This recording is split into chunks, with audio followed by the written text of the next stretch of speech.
The functional abilities and goals. How can they affect the SNF QRPs? This program is not presented with the understanding of any government agency or trade association. It is the sole property of Stever Advisors, LLC. The materials are based on the Skilled Nursing Facility Quality Reporting Program Measure Calculations and Reporting User's Manual, version 3.0, from October 1st, 2019. It is encouraged that you please notify Stever Advisors of any inconsistencies or errors you may identify. The presenter's statements and opinions are based on publicly available information as well as on personal experience. Did you know the Care Compare website lists the national averages for the functional abilities and goals as well as the current percentages for each community?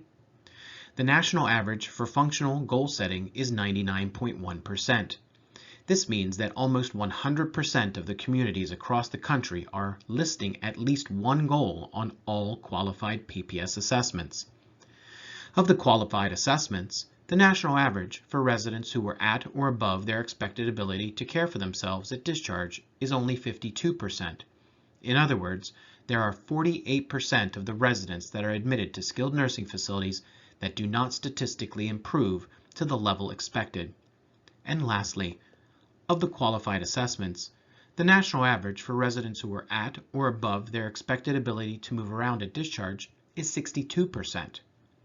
This means that though nearly 100% of the residents have at least one functional goal included on their initial MDS, many of those residents do not meet their expected ability by discharge. Are the goals too broad? Are they not focused on the right aspects of the resident's issues? One thing is for sure, Section GG holds the key.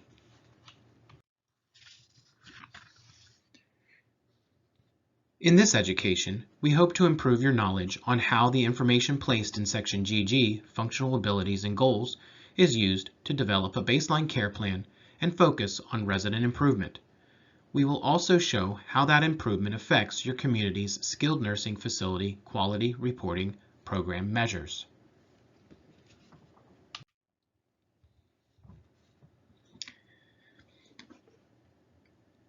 Section GG, Functional Abilities and Goals, was the first section of the MDS to encourage a continuity of care across multiple levels. This has been a goal of CMS for some time now.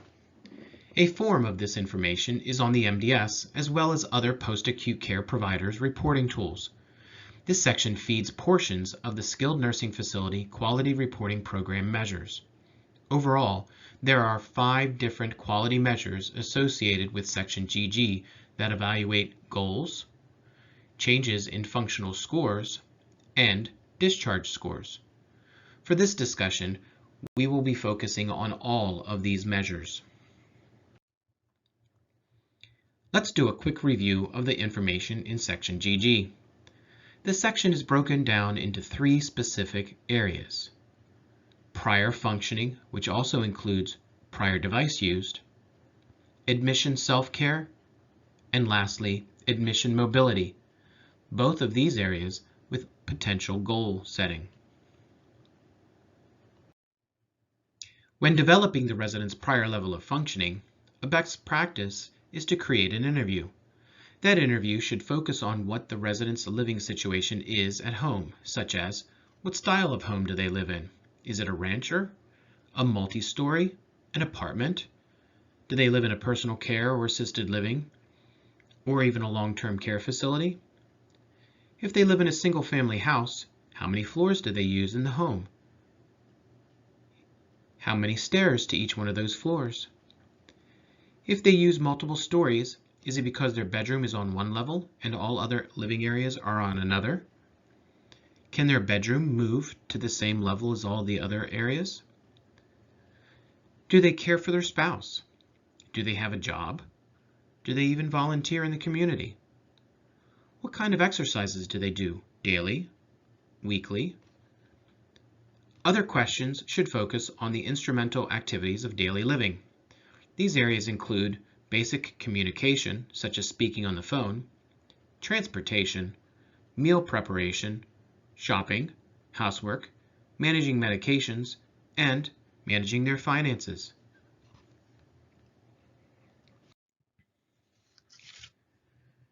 Their prior functioning is currently broad and covers self-care, indoor mobility, stairs, and functional cognition. Depending on where the resident resided prior to their hospital admission, typically reflects their level of functioning.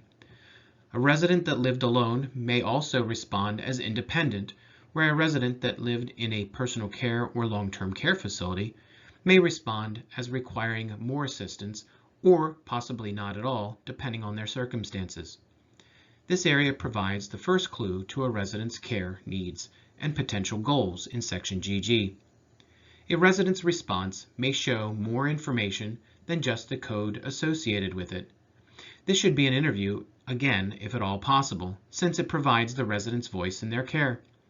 During the interview, find out what is most important for the resident to regain if it is lost. A resident that walked 3 miles a day every day or was a local volunteer will want to ensure that they are able to continue with those activities when they're discharged. Make sure to review the hospital's records as thoroughly as possible. You may find clues to the resident's needs as well as their prior functioning. When completing the admission self-care mobility areas, pay close attention to the staff that provide the responses, as well as any resident's self-reported information.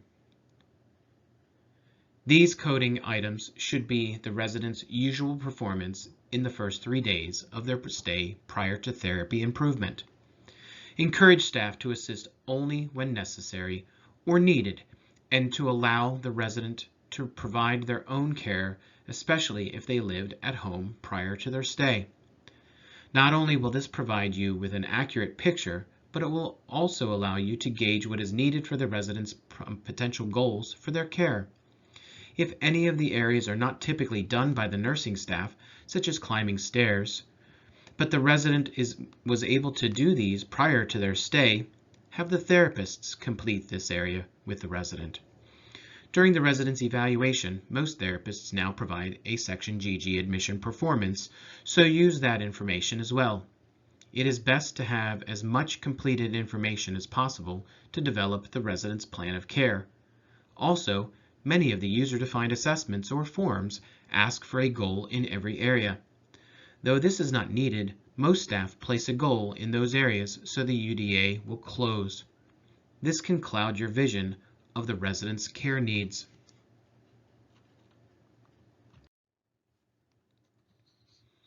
Now that you have the answers to the resident's admission performance, compare their prior level of functioning from Section GG100 and GG110 to what they are doing now.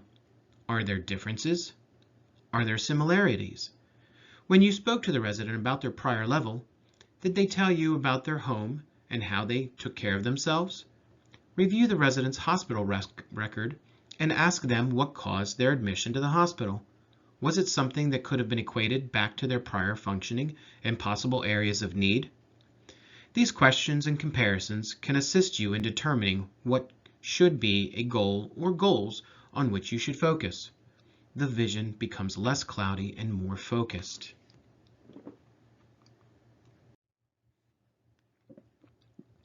Developing the baseline care plan.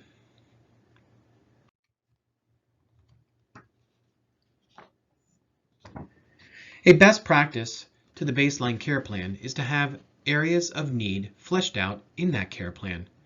If your staff are completing the GG100 and GG110 prior level of functioning and devices as part of the admission assessment, it allows these areas to be added directly to the baseline.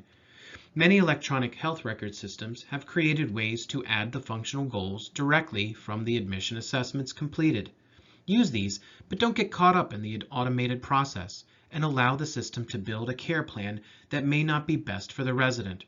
Remember, computers are a wonderfully simple tool that only create or calculate what is programmed. An electronic health record programmer does not know every situation, therefore does not know what is important to the resident you are working with.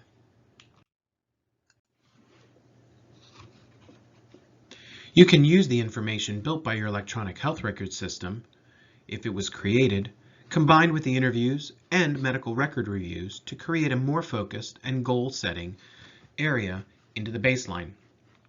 Typically, the baseline is completed by the team within the first 48 hours of the resident's admission, but there is nothing that says that you should stop revising it after that completion and review with the resident. Make the plan a living, breathing document that you can use to ensure success. These next few slides are a very generic example of what the care plan could look like. You need to make sure that you address all care needs and focus on areas of functioning that will be placed on the MDS. Those functional goals are your way of evaluating your own team on how it's doing for the resident's care. There are a great many canned baseline care plans out there that can assist your community to create a solid process. But the key to any one of them is to ensure the resident's voice. That is the reason the baseline care plan is reviewed with the resident or resident's representatives within the first 48 hours of their admission. That way they know what your plan is and can provide needed information. If you did not interview the resident during the review, you can take the time to do it now. Areas of this baseline care plan should include their discharge destination.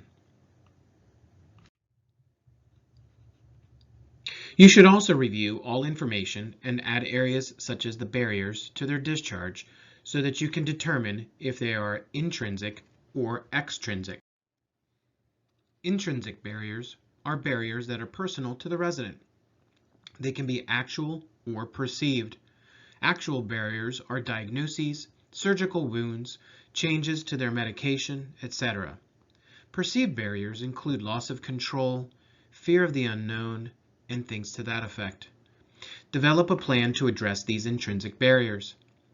Extrinsic barriers are ones that are outside the resident's control but need to be reviewed and addressed for a successful discharge. They include any support structures that they may need or have, changes needed to their living situation, home health or area agency on aging needs, etc. These barriers should be known as quickly as possible, since some of them may include contractors to add a ramp to their home or things to that effect. These things take time.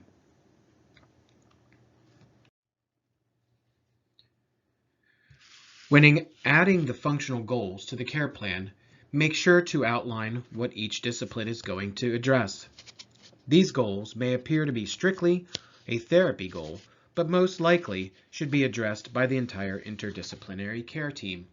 For example, a resident that had a mechanical fall at home while walking up their stairs and sustained a hip fracture with surgical repair may have physical and occupational therapy in place, but will still need the surgical wound monitored and any pain evaluated and treated by nursing. Social services may have to contact the AAA to determine if there are any funds that can be used to build a ramp for the resident's home to ensure safe entry and exit in the future.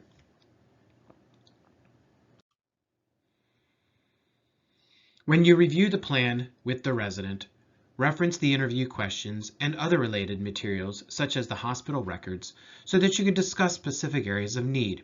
Interview questions that will assist you in developing the plan should center around what is important to the resident.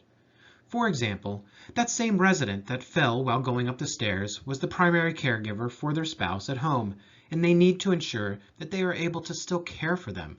Focus on these needs. This may also mean that they need to have a revised care base created to assist them at home with their spouse, such as Meals on Wheels or other community resources. When the plan is finished, make sure it is set with milestones that can be reviewed regularly to ensure forward progress. These can be done with the ongoing reviews. Ongoing reviews are a key to a successful discharge. Each time the resident meets a milestone in their goal statements, review this with them.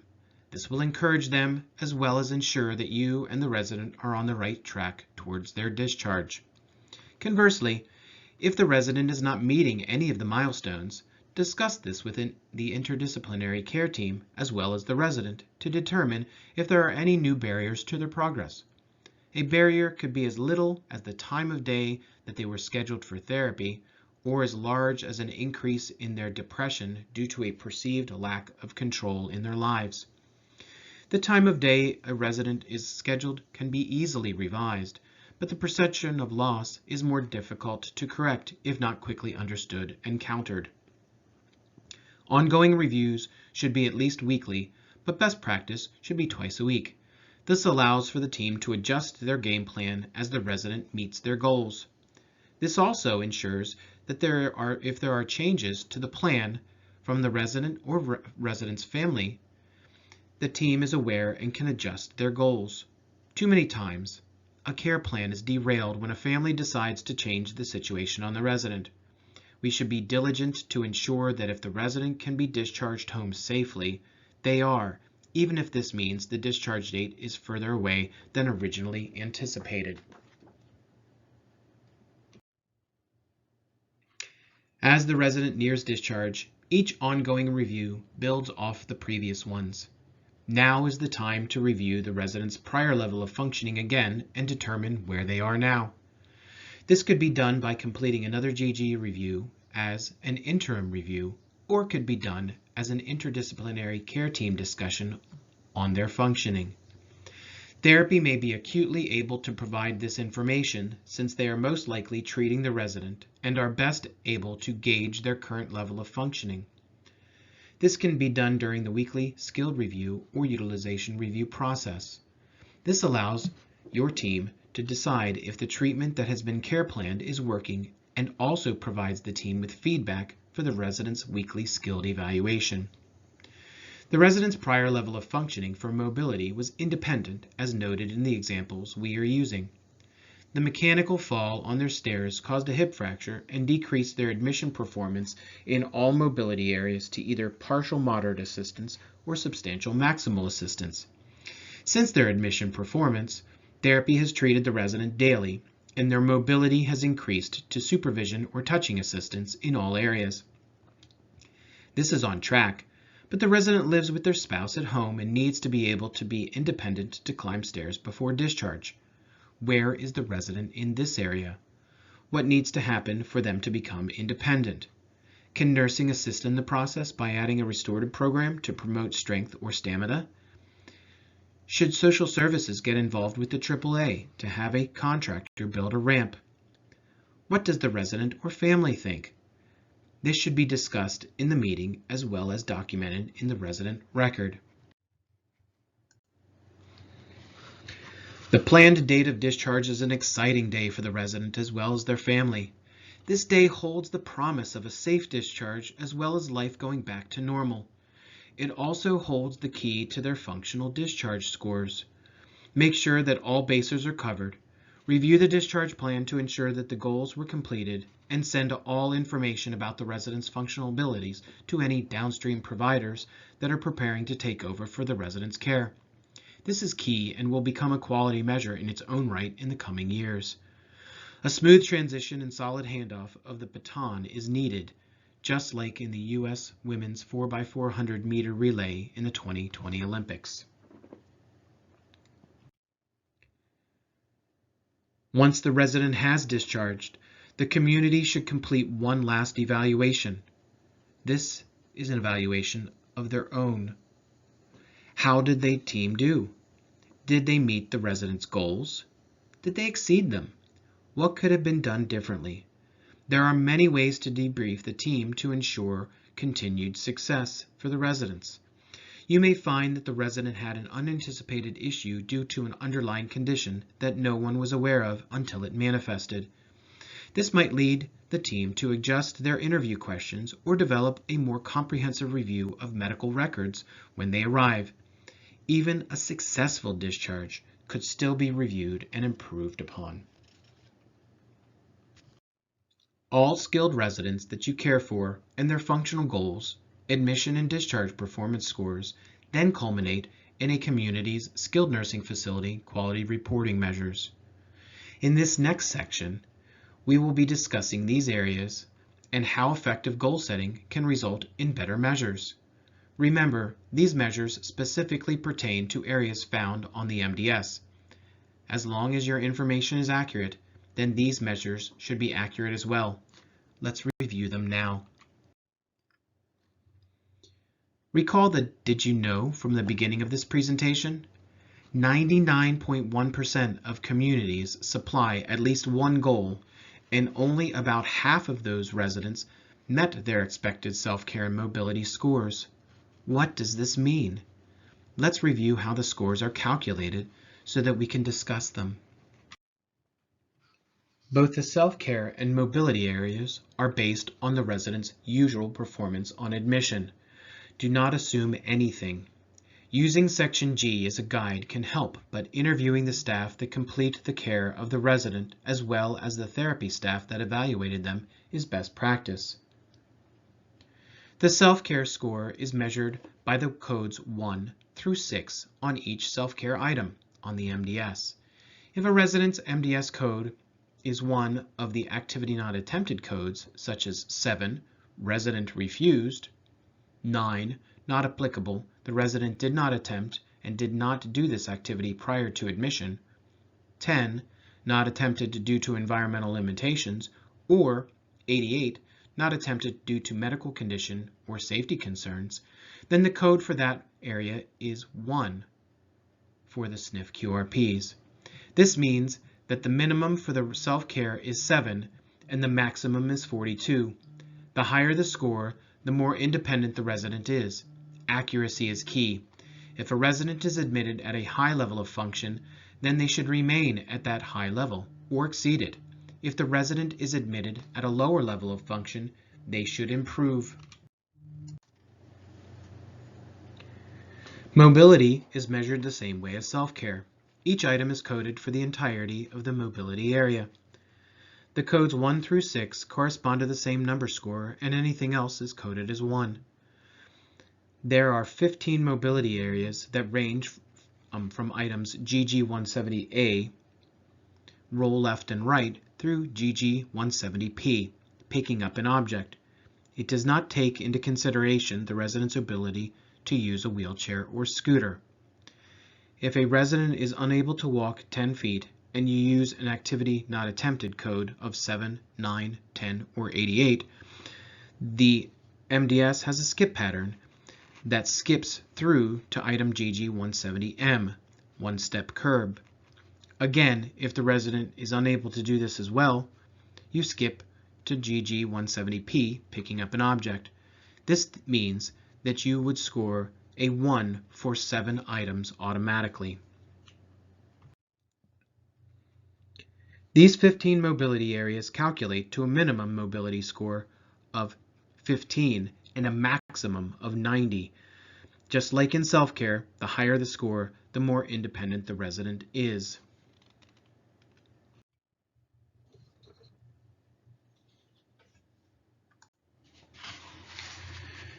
The discharge self-care score is based on the resident's information in the self-care items upon discharge. They have exclusions such as B100, coded yes for coma, or an ICD-10 code for severe brain injuries such as locked-in syndrome or tetraplegia. These diagnoses code are located in Appendix A, Table A4 and A5. Other exclusions include residents below the age of 21, hospice usage, and if the resident did not receive any occupational or physical therapy on the 5-day assessment. Both OT and PT areas in Section O400B1, B2, and B3, and O400C1, C2, and C3 must all equal 0 for this exclusion to apply. There are also covariants. Those covariants include age, primary medical condition category, the interaction between primary medical condition category and admission self-care score, if the resident had prior surgery, what their prior functioning for self-care was, pressure ulcers, cognitive abilities, communication impairments, continence, tube feeding, or parenteral nutrition, comorbidities, etc. All of these also can be found in Appendix A, Table A5. There is a national average for self-care. It is currently 52.8%. If your average is higher than the national, you are doing well. The discharge mobility score has the same criteria as the self-care score. The national average for discharge mobility is 48.5%. Again, if you are averaging higher than the national, you are doing well. For the discharge scores of self-care and mobility, the greater the improvement, the better. This means that the percentage change is the key to these quality metrics. If the resident was admitted with a low admission performance in either or both areas and is just discharged with high performance scores, they will show a higher percentage. While the numbers are great, you want to focus on improving the resident's ability to function at home. A solid plan using the resident's own information will improve their chances for a successful discharge. Even if one goal is the focus on the MDS, as seen in the quality measures, you can still address multiple areas in the plan. That one goal may have benefits to other areas. For example, the resident that we've been referencing has stairs to get into their home. Therefore, may want to focus on their stair climbing as the primary goal. In order for this goal to be attained, many other areas will be worked on, such as stamina, strength, and balance. These areas will also improve other functional abilities. Some of those functional abilities could even be part of the resident's milestones that we were discussing earlier.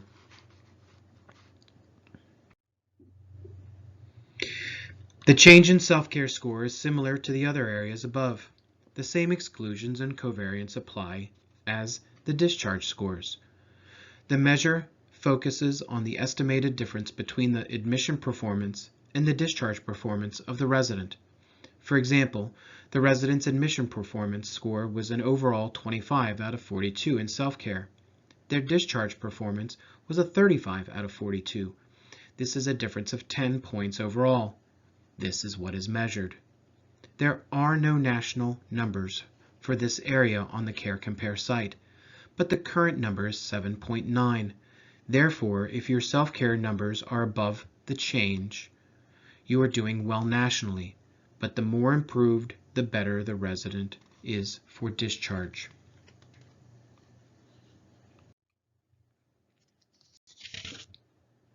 The change in mobility score has the same criteria as the self-care score.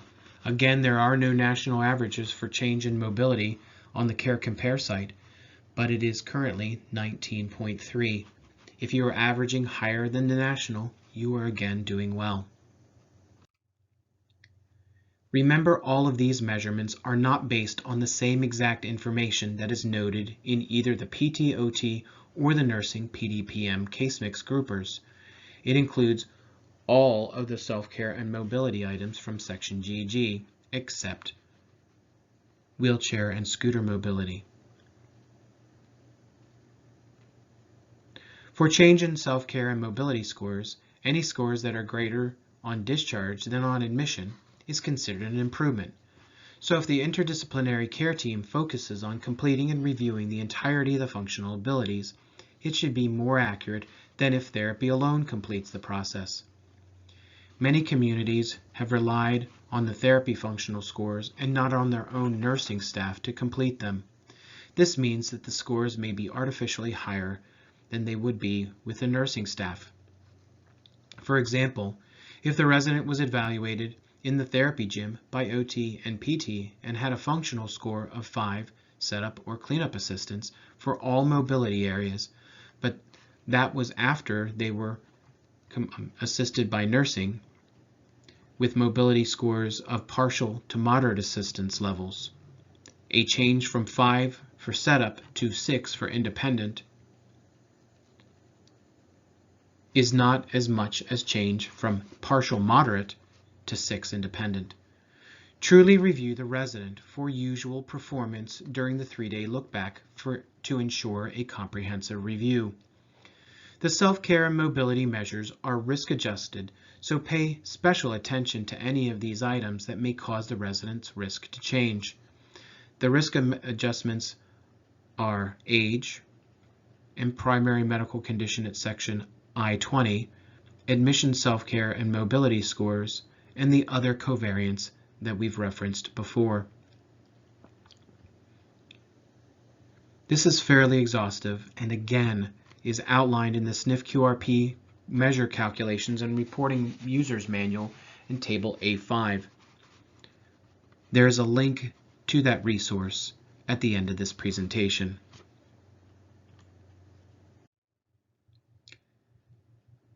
Many SNF QRPs, as well as the standard quality measures, are on the newly redesigned Care Compare website. You and your community should view this information on a regular basis to ensure that the information is accurate. You should also be reviewing your community's CASPER system information in the inbox of your community. CMS places advanced copies of your community's information each month for you to review and prepare for any questions that may arise. Each community should learn, understand, and create a solid process for the SNF QRPs that ensures resident outcomes and improvement in programming. Over the course of this program, we have used a resident example. In order to support the education, let's review that scenario now. Resident A was admitted to the hospital after sustaining a fractured left hip due to a mechanical fall down their stairs. She was completely functionally independent prior to the fall and cared for her debilitated spouse and the household prior to the fall. She did not use any devices prior to her fall at all. Her surgical wound is healing well, but she has pain daily in her hip as well as other locations from the fall. Next, we will review the GG admission performance and baseline care plan. The clinical staff as well as the therapy staff completed admission performance evaluations for her within the first 3 days of her admission. When doing this, they also asked the resident about her prior level of functioning. Her prior level was independent for all areas of self-care, mobility, and cognitive functioning based on those reviews. They also evaluated her admission performance and determined that she had lost many areas of independence with her fall and subsequent fracture. She was able to be independent for activities that were stationary, such as eating and dressing her upper body, but was more dependent or even completely dependent for areas such as dressing her lower body or putting on her shoes. This placed her at a 25 out of 42 overall. Her mobility suffered even more due to the fracture. Her highest score was only partial moderate assistance for bone mobility and transfer areas, and she was an 88, not attempted due to medical condition or safety concerns for all areas of walking or climbing the stairs. This put her into a potential depressive state due to her declines and loss of control in her life. Social services was part of the conversations, and she was able to keep her focused on her positive gains as she progressed in therapy. This ensured she continued to make the milestones she was working towards. The team used the initial interviews and subsequent discussions to develop a baseline care plan that related in 3 specific areas. The first was on her overall discharge plan. We used the information from the interviews and found out she lived with her husband and that she was the main caregiver for him and that they lived in a 2-story house with steps in front to get into the home. The therapy manager even used Google Street View to do a virtual drive-by of the house to see what the outside issues may be. The resident wanted to be home in 2 weeks because she didn't want to burden her children with taking care of their father for too long. We also found out she still drove when she was at home. The baseline was very basic as we began, but became more involved as we continued to review and add information to it. The slide truly shows just the basic plan. Next, we reviewed the resident's barriers to discharge to ensure that she and we could overcome them.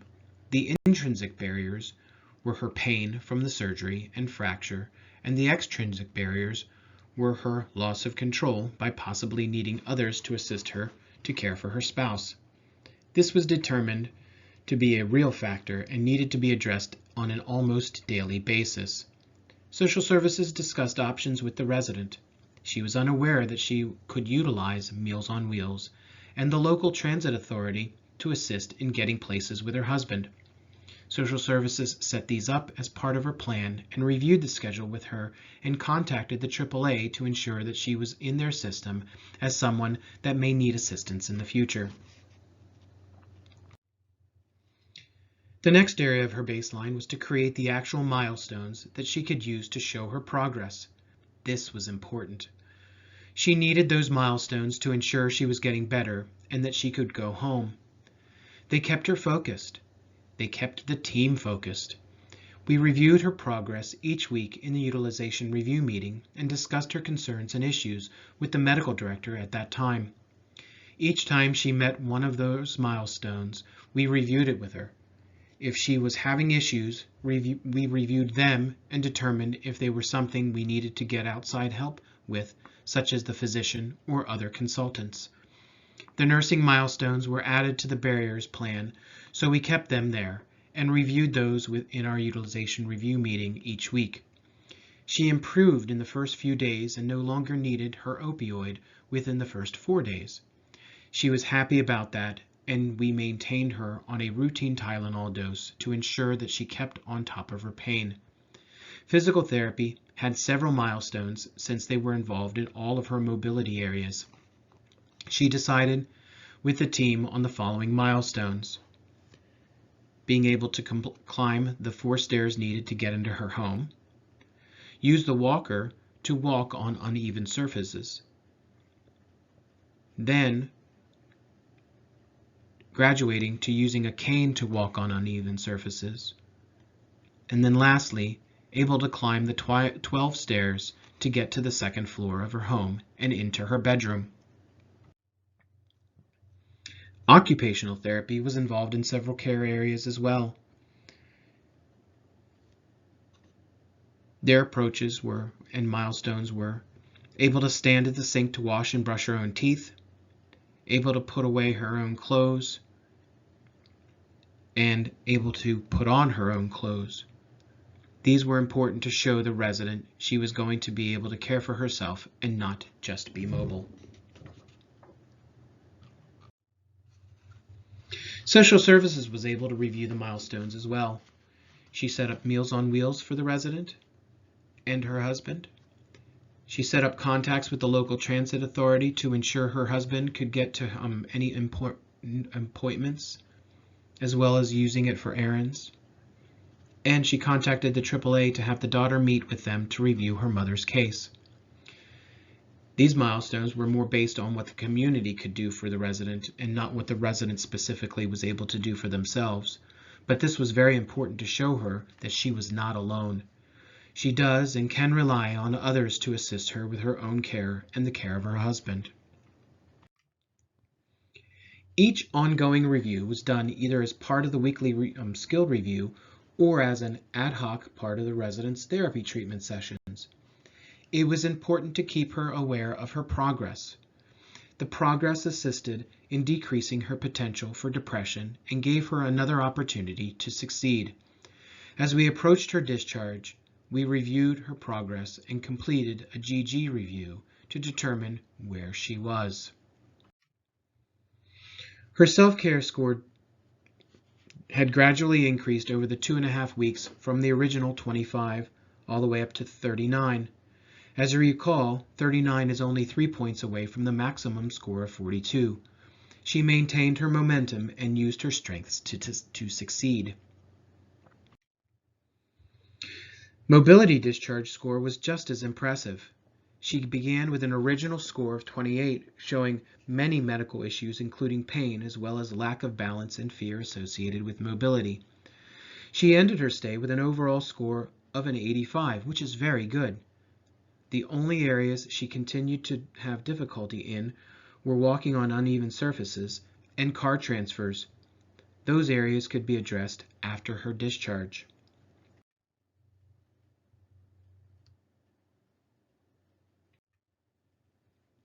The end result. Resident A was able to discharge safely to the community in 3 weeks' time. Social Services was able to set up her and her husband with the local Meals on Wheels program, and they were able to use the local transit authority to assist with transportation for doctor's appointments and errands for both of them. It did take longer than she and the team had anticipated, but she has not returned to the community since her discharge. Her family was pleased with her care just as much as she was. While setting up her aftercare programming, our social services director was able to make good contacts in the AAA and other care areas to improve other residents' discharge plans in the future. Understanding the way to code section GG and use that information to develop a baseline care plan that is reviewed and evaluated by the resident and team will dramatically improve your ability to be as agile as necessary for the resident. This agility will promote trust and ensure a safe discharge to home. If your community utilizes the Care Compare and CASPER reporting program to evaluate how you are doing, it can ensure that you are providing the value necessary to move into the continuity of care programming that is needed now more than ever. Now that we have moved from the RUG-4 reimbursement methodology and quality metrics into the new value-based programming, we need to remember that this is ultimately allowing the community to thrive. We are given the opportunity to focus on what is important for the resident in a resident-guided and resident-specific way. We can look to innovative and science-driven programming to achieve the resident's goal for discharge. We have the opportunity to collaborate and develop value-added processes that will reflect on our care and encourage staff to improve their skill set. These new guidelines by CMS are not a hindrance, rather a way to stimulate growth and innovation. These truly are exciting times. Please use these resources to ensure that you are keeping up to date with all changes to the process. The resource included a link to the SNF QRP manual and a link to the Care Compare website. Viewing your community's Care Compare site information regularly will assist you with the questions prospective customers may have, as well as help you and your staff to develop a solid understanding of the information. If you have any questions, comments, or you would like to set up a meeting to discuss our services, please let me know. Thank you.